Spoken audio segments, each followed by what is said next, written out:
Porque com o técnico Eduardo Rodrigues, você faz uma avaliação hoje, como é que você pretende trabalhar com esses atletas que foram observados hoje, Eduardo?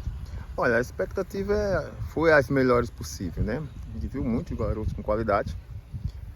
Elaboramos um trabalho ontem, hoje fizemos o segundo trabalho.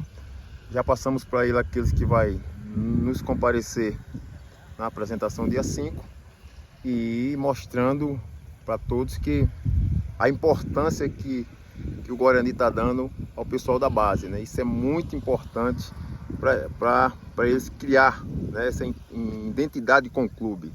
E hoje o Guarani abriu essas portas e a gente passamos para ele que o intuito aqui é valorização da base, um trabalho que está sendo feito pelo professor Fábio e Flávio, né? A gente entende que a competição que eles fizeram há pouco tempo foi uma boa competição, mesmo não conseguindo o objetivo que era o título, mas as coisas estão fluindo, né? E a gente fica muito feliz com esses garotos. Então escolhemos alguns aí para fazer parte desse nosso elenco para a segunda divisão do Campeonato Cearense. Vocês são jogadores que, dependendo do desempenho nos trabalhos, podem sim jogar pelo Guarani nessa Série B.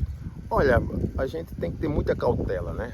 Porque a gente também não pode pegar esses jogadores e colocar assim logo de cara, porque nem todos estão preparados, a verdade é essa. Mas a gente vamos trabalhar durante a semana, durante o dia a dia, nos treinamentos. Então aquele que mostrar pra gente que realmente tem qualidade, não tem porquê a gente não escalar, né? Até porque a equipe do Guarani, o grupo do Guarani vai ser um grupo forte. Então a gente estamos sabendo da responsabilidade que nós temos, entendemos que a competição é bastante dificílima, mas não custa nada um ou dois fazer parte dessa ausência, que ainda vamos iniciar uma pré-temporada. Nós estamos dando só uma possibilidade, porque desses atletas estar conosco nesse momento.